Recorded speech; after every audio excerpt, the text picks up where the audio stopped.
മലങ്കര സഭയുടെ 6 പള്ളികളിൽ കോടതി വിധി നടപ്പാക്കുന്നതിനെതിരെ കേരള സർക്കാർ നൽകിയ അപ്പീൽ ഇന്ന് രാവിലെ തന്നെ സുപ്രീം കോടതി പരിഗണിച്ചു. അടിയന്തരമായി മലങ്കര സഭയുടെ ദേവാലയങ്ങൾ മലങ്കര സഭയുടെ ഭരണഘടന പ്രകാരം ഭരിക്കപ്പെടുവാൻ ഈ മാസം 17-ാം തീയതിക്ക് മുൻപായി ദേവാലയത്തിന്റെ താക്കോലുകൾ കൈമാറി മലങ്കര സഭയുടെ 934 ഭരണഘടന പ്രകാരം ഓർത്തഡോക്സ് സഭയുടെ വികാരിമാർക്ക് ഭരണം നടപ്പാക്കുവാനുള്ള സംവിധാനം ചെയ്യണമെന്ന് സുപ്രീം കോടതി നിർദ്ദേശിച്ചു. എന്നാൽ എല്ലാ വിശ്വാസികൾക്കും ആരാധനയ്ക്കും ശുശ്രൂഷയ്ക്കും അവസരമൊരുക്കണമെന്ന് സുപ്രീം കോടതി ആരാഞ്ഞു.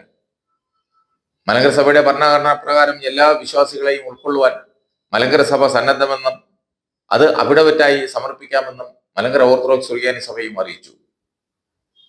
ഈ കേസ് ഇന്ന് പരിഗണിക്കുന്നതിന് മുൻപായി ഇന്നലെ കേരള സർക്കാർ കോടതിയിൽ ഒരു സത്യവാങ്മൂലം സമർപ്പിച്ചിരുന്നു.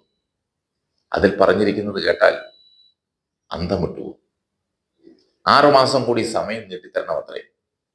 സമവായ ചർച്ച നടത്തിയും പുതിയ നിയമനിർമ്മാണം നടത്തിയും പ്രശ്നം രമ്യമായി പരിഹരിക്കുമെന്നും പറഞ്ഞിരുന്നു. പക്ഷെ കോടതി അത് അംഗീകരിച്ചില്ല.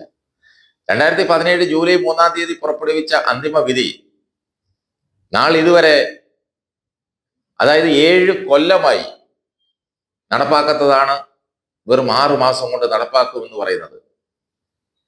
ഈ സർക്കാർ മനസ്സ് വച്ചിരുന്നുവെങ്കിൽ 7 വർഷമോ 6 മാസമോ ഒന്നും വേണ്ട, 1 മണിക്കൂർ കൊണ്ട് നടപ്പാക്കാവുന്നതേ ഉള്ളൂ.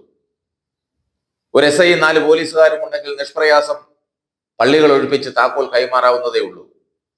ഈ സർക്കാരിന്റെ ഉടായ്പകൾ കൃത്യമായി അറിയാവുന്ന സുപ്രീം കോടതി യഥാർത്ഥത്തിൽ പിണറായി സർക്കാരിന്റെ തലമണ്ടയ്ക്കിട്ട് അടി കൊടുത്തതല്ലേ? വിഘടിത വിഭാഗത്തെ എന്തിനു കുറ്റം പറയണം?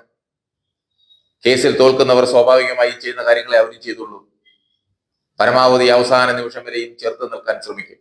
അത് അവരുടെ നിലനിൽപ്പിന്റെ പ്രശ്നമാണ്.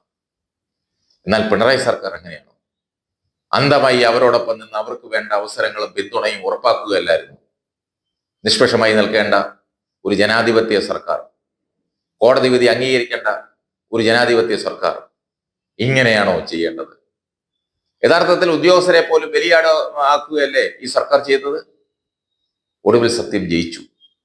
പണ്ടുള്ളവർ പറയുന്നത് വെറുതെ അല്ല. സത്യം ചെരുപ്പിട്ട് വരുമ്പോഴേക്കും കള്ളം ലോകം ചുറ്റി വരും. ഒരു കാലത്തും സത്യത്തെ മൂടിവെക്കാൻ പറ്റില്ല. സത്യമേ ജയിക്കൂ. കോടതി വിധിയുടെ ഈ പരാമർശം യാക്കോബായ വിഭാഗത്തിന് കനത്ത തിരിച്ചടിയാണ് നൽകുന്നത്.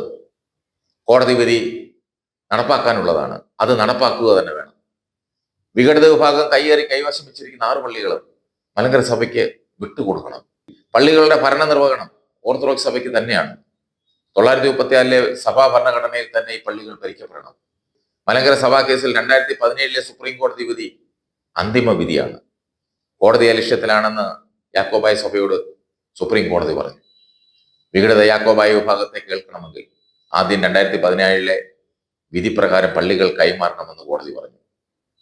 പള്ളികൾ എത്രയും വേഗം കൈമാറണം, വിധി നടപ്പാക്കണം. ക്രിസ്തുമസ് പ്രമാണിച്ച് തേടിയ ഇളവോ അനുവദിച്ചില്ല.